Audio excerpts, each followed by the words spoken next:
ছাত্র জনতার অভ্যুত্থানে নিহতের ঘটনা তদন্তে সহযোগিতা করতে আগামী সপ্তাহে ঢাকা আসছে জাতিসংঘের প্রতিনিধি দল।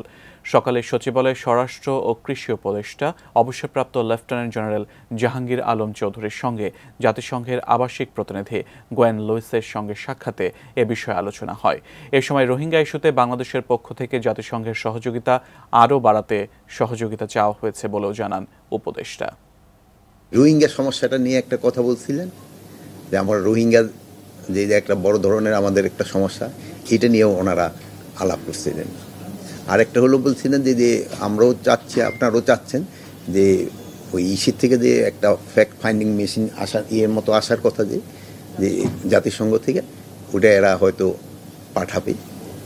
মানে ওইটা পাঠানোর সময় আমাদের থেকে তারা কী ধরনের হেল্প পাবে বা তারা আমাদের কী ধরনের হেল্প করবে, এই তিনটা ব্যাপারে আলাপ হয়েছে।